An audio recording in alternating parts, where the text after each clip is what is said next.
राधे राधे। जय जय श्री राधे श्री हरिवंश।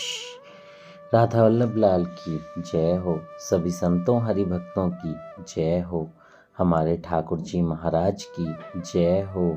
जय हो। सभी सभी सभी देवी देवताओं की जय हो।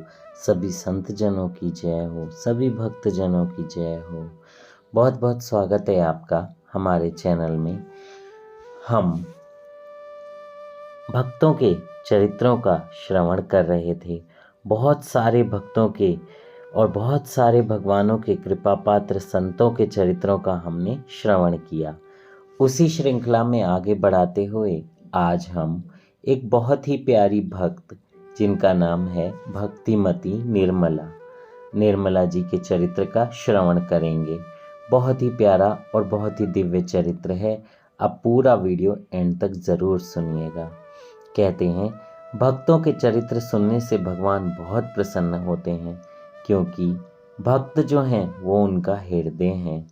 और अपने हृदय से कौन प्रसन्न नहीं होता। अपने हृदय से तो आप भी प्रसन्न होते हैं, क्योंकि हृदय ही तो है जो हमारे अंदर प्रेम का संचार करता है।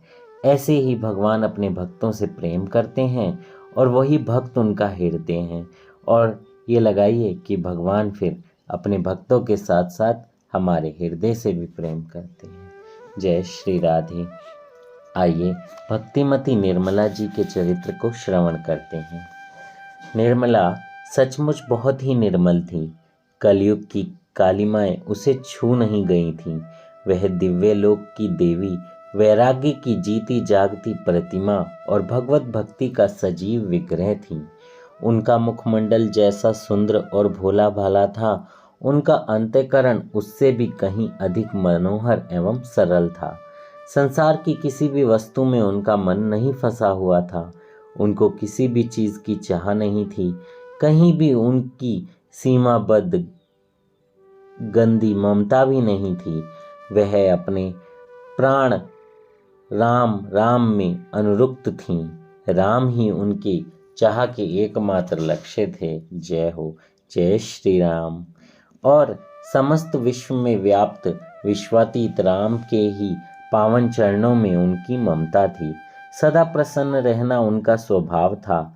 मोटी साफ सफ़ेद साड़ी, सफ़ेद कब्जा, गले में तुलसी की माला, मस्तक पर सफ़ेद चंदन और जीभ पर नित्य नाचने वाला राम नाम। जय हो। यही उनका स्वाभाविक श्रृंगार था। हृदय में राम का ध्यान, मुंह में राम का नाम और शरीर से दिन भर राम की भावना से घर भर की छोटी बड़ी हर तरीके की सेवा, यही उनका मन, वाणी और शरीर का काम था। वह कभी नहीं थकती थीं, ना ऊबती थीं, न झल्लाती थीं। शांति, प्रसन्नता, आनंद, मुस्कान मानो भगवान की देन के रूप में सदा उनकी सेवा करते थे। वे रात के पिछले पहर उठती, शौच स्नान के बाद 6 बजे तक राम जी की मूर्ति के सामने बैठकर ध्यान पूजन में लग जाती और रामायण का पाठ करती। फिर काम में लग जाती। दोपहर को एक समय बिना मसाले का सादा भोजन करती। जीभ के स्वाद को उन्होंने जीत लिया था। 4 घड़ी बीतने पर उनका काम पूरा होता। तब जमीन पर टाट बिछाकर उस पर कुश का आसन डालकर उस पर बैठ जाती और प्रातःकाल की भांति ही राम जी का ध्यान पूजन करती। एक पहर बीत जाने पर कुश का आसन उठाकर उसी टाट पर राम जी के चरणों में उनके नाम का स्मरण करते हुए सो जाती। जाड़े में भी उनका यही नियम चलता। उन दिनों के लिए वह एक रुईदार कब्जा और ऊनी कंबल रखती थीं। जय हो। देखिए संतों का जीवन कितना सरल और कितना सुकोमल है, कितना कोमल है, कितना आनंदमयी है। ना ही कोई ज़्यादा चाह है, ना ही माया की कोई वृत्ति है, ना ही माइंड में, ना ही उनके मस्तिष्क में कोई ऐसी विकारता है। उनका मन हमेशा भगवान के नाम में लगा रहता है। जीव की भी कोई लालसा नहीं है। हमारे जीवन में ऐसा हो गया है कि हम अपनी जीभ की लालसा पूरी करने के चक्कर में ही दिन रात रह जाते हैं, क्योंकि ये खाना है, ये बनाना है, ये करना है, वो करना है, यहाँ जाना है, वहाँ जाना है, इसको पार्टी देनी है, उसके साथ घूमने जाना है। तो इन्हीं सब चीज़ों में हम अपने जीवन को सिर्फ समय गंवा रहे हैं। ऐसे ही जीवन निकल जाएगा, फिर अगली योनि आ जाएगी, याद तो कुछ रहेगा नहीं, फिर यही सब। तो इसलिए भजन का होना बहुत ज़रूरी है, संतों का चरित्र श्रवण बहुत ज़रूरी है। देखिए, इस 4 मिनट की जो अध्याय मैंने श्रवण किया, जो इनका चरित्र श्रवण किया, छोटा पाठ जो किया, उसमें उन्होंने यही बताया, यही बताने का ही शायद कोशिश की है इस चरित्र के माध्यम से कि आप अपने खाने पर कंट्रोल कीजिए, आप अपनी जिह्वा पर कंट्रोल कीजिए। उसके बाद आप नाम नाम नाम की ध्वनि लगाइए, चाहे राम नाम, राधा नाम, कृष्ण नाम, जो नाम आपको प्रिय हो, और भगवान का भजन कीजिए, कीर्तन कीजिए, संतों के चरित्रों का श्रवण कीजिए। ऐसा जब आप करना शुरू करेंगे तो ऑटोमेटिकली जो गलत काम आप करते हैं, गलत भोजन खाते हैं या विकारी भोजन खाते हैं या विकारी लोगों के साथ बैठते हैं, वो भगवान अपने आप आपके सामने से हटा देंगे, क्योंकि आप भगवान की राह पर चल रहे हैं। और भगवान अपने भक्तों के साथ ऐसा कभी नहीं करते कि कुछ गलत हो रहा हो या वो गलत का साथ दे रहे हो। वो अंदर ही अंदर मन से उनको चुभने लगता है और भगवान वहां से उनको हटा देते हैं। जय श्री राधे। पंडित विश्वनाथ गौड़ ब्राह्मण थे तो वे गुजरात के, परंतु काशी में जाकर बस गए। विश्वनाथ के पास भोग विलास के लिए धन तो नहीं था, परंतु भगवान की कृपा से उनके घर में किसी बात की कमी नहीं थी। बड़े विद्वान थे, लोगों में उनका बड़ा आदर था। उनकी संस्कृत पाठशाला थी। वे विद्यार्थियों को बड़े चाव से व्याकरण, न्याय, मीमांसा आदि दर्शनों की शिक्षा देते थे। बड़े विलक्षण व्याकरणी तथा दर्शन शास्त्र के महान पंडित होने पर भी उनके हृदय प्रांगण में भक्ति देवी सदा नाचती रहती थी। वे संध्या के समय नित्य प्रति वाल्मीकि रामायण की बड़ी ही सुंदर कथा बाँचते थे, यानी बोलते थे, यानी कि कथा सुनाते थे। जो एक बार उनकी कथा सुन लेता वह फिर उसे कभी नहीं छोड़ता था। उनकी वाणी में मधुर रस था, समझाने की सुंदर शैली थी, उससे पवित्र भावों की अखंड धाराएं बहा करती थीं। कथा बाँचते बाँचते वो गदगद हो जाते और कभी कभी तो रो ही पड़ते थे। श्रोताओं की भी यही दशा थी। घर में सदाचारिणी ब्राह्मणी थी। पति की भांति पत्नी भी राम जी की ही भक्त थी। निर्मला जी उन्हीं की एकमात्र पुत्री थीं। वे बचपन से ही कथा सुनने लगीं। माता पिता दोनों भक्त थे। इससे बचपन में ही निर्मला के निर्मल हृदय सरोवर में भक्ति लता लहराने लगी। जय हो, जय हो। देखिए, भक्ति का संचार हमेशा परिवार से होता है। अगर फिर भी आप बचपन में नहीं कर पाए या माता पिता उतना नहीं ध्यान दे पाए, पर आप अपने बच्चों पर ज़रूर दीजिए। और जो व्यस्क जो हैं, यानी जो यंग जनरेशन है, अगर इस कथा को श्रवण कर रही है तो आप अभी से ये नियम बना लीजिए कि आप दिन में एक चरित्र जरूर श्रवण करेंगे और अपने बच्चों को शादी होने के बाद ज़रूर कराएंगे। आप अपनी पत्नी को भी यही बोलिएगा कि वो दिन में एक कथा श्रवण जरूर करें और 25 से 30 मिनट तक नाम जप करें। इतना कर लें, बहुत है। भगवान गृहस्थी में इतने नाम से भी प्रसन्न हो जाते हैं। जय हो। माता पिता दोनों ही भक्त थे। पिता से उन्होंने भगवान राम की पूजा पद्धति सीख ली थी। बड़ी होने पर पिता ने बड़ी धूमधाम से निर्मला का विवाह किया। निर्मला जी पंडित जी की एकमात्र संतान थी। इससे उनके भक्तों ने निर्मला जी के विवाह में बड़ी उदारता और उमंग के साथ धन खर्च किया। वर भी बड़ा सुशील, सुंदर और सदाचारी था। उनका नाम था गुलाब राय। सचमुच वह गुलाब सा सुंदर था और सद्गुणों की सुगंध से सबको सुखी करता था। विधाता का विधान कभी टाल नहीं सकता। साल भर के बाद ही हैजे से उनका देहांत हो गया। विश्वनाथ पर तो मानो वज्रपात हुआ।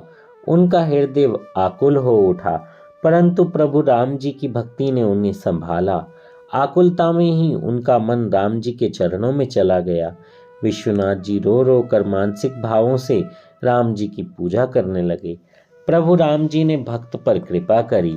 वे अपने संत सुखदाई सर्व दुखहारी मंगलमय युगल स्वरूप में दिव्य सिंहासन सहित प्रकट हो गए। जय हो भगवान राम की जय हो। बोलिए जय श्री राम। और भक्त विश्वनाथ जी को ढांढस बांधते हुए बोले, भैया विश्वनाथ इतने आतुर क्यों हो रहे हो? जानते नहीं हो मेरा प्रत्येक विधान मंगलमय होता है। निर्मला को यह वैधव्य तुम्हारे और तुम्हारे कल्याण के लिए ही मिला है और उसका अपना भी कल्याण होगा। सुनो, पूर्व जन्म में तुम भी सदाचारी ही थे। वहां भी निर्मला तुम्हारी कन्या थी। तुम्हारा नाम था जगदीश और निर्मला का नाम था सरस्वती। तुम में और सरस्वती में सभी सद्गुण थे, परंतु तुम्हारे पड़ोस में एक क्षत्रिय का घर था। वह बड़ा ही दुष्ट हृदय था। वह मन से बड़ा कपटी, हिंसक और दुराचारी था, परंतु ऊपर से बहुत मीठा बोलता था। वह बातें बनाने में बहुत चतुर था। ऐसे लोग आपको भी बहुत मिलते होंगे ना। सद्गुणी होने पर भी उसके कुसंग से तुम्हारे हृदय पर कुछ कालिमा आ गई थी। वह सरस्वती को कुदृष्टि से देखता था। उसके बहकावे में आकर सरस्वती ने अपने पति का घोर अपमान किया था और तुमने उसका समर्थन किया था।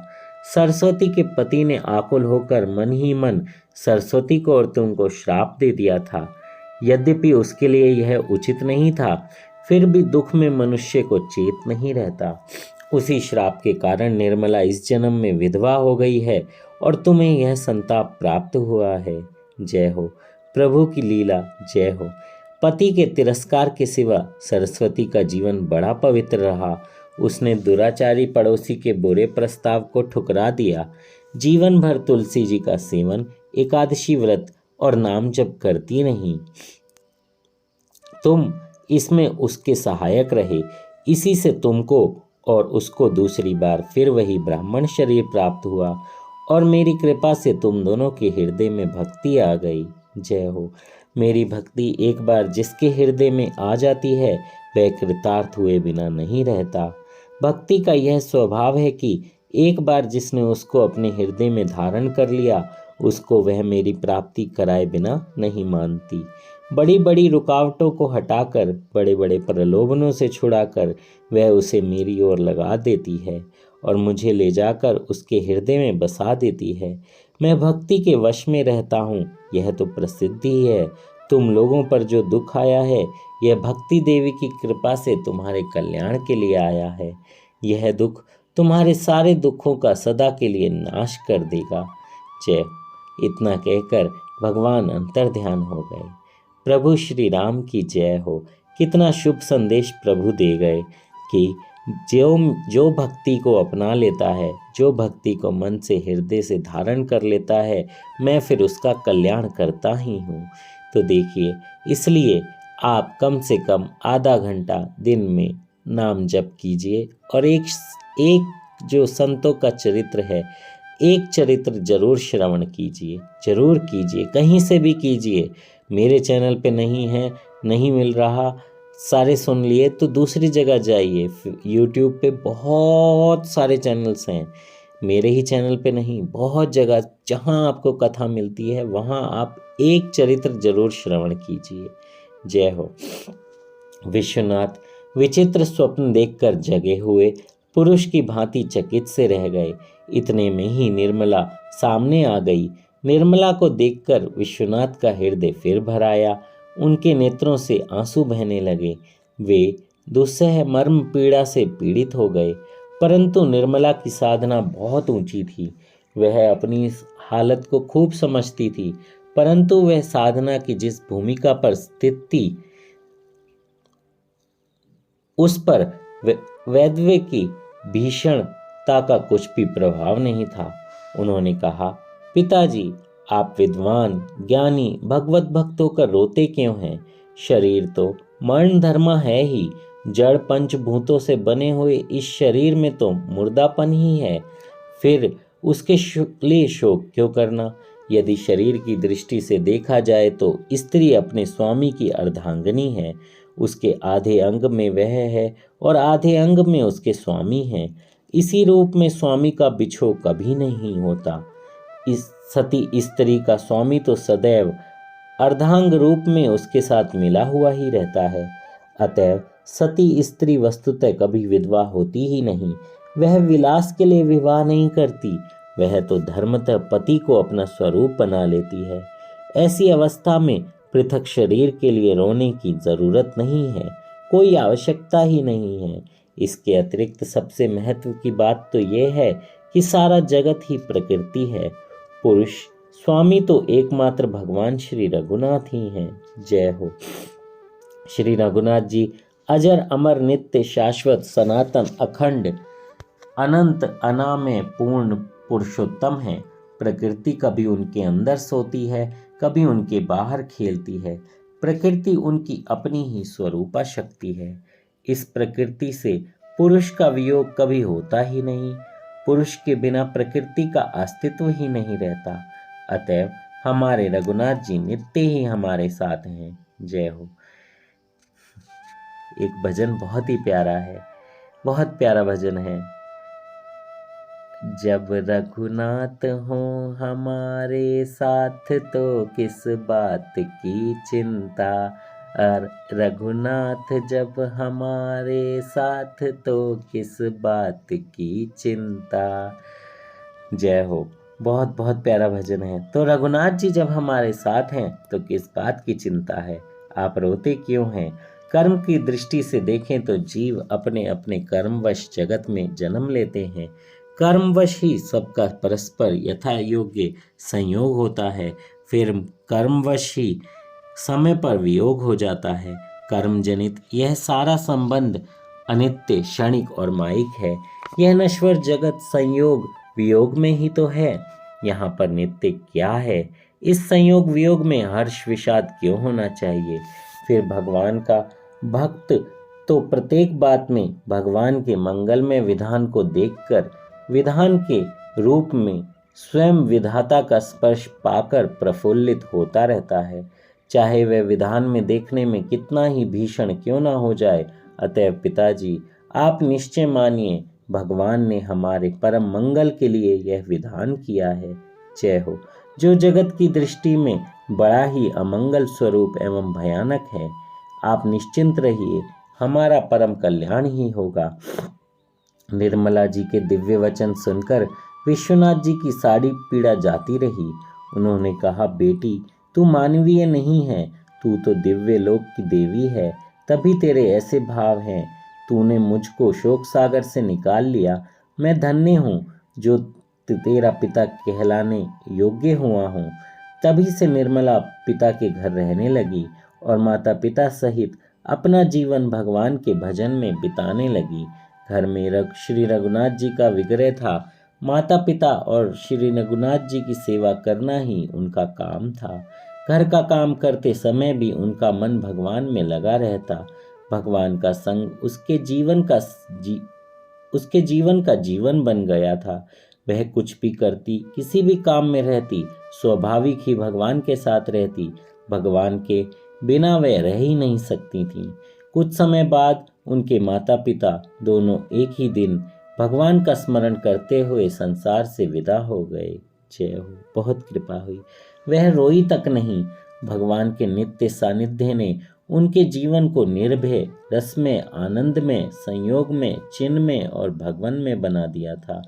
किसी भी भारी अवस्था का उनकी इस नित्य स्थिति पर असर ही नहीं पड़ता था। माता पिता की यथोचित क्रिया करने के बाद वह घर छोड़कर गंगा तीरपुर कुछ दूर चली गईं। उस समय काशी का गंगा तट तपोभूमि था।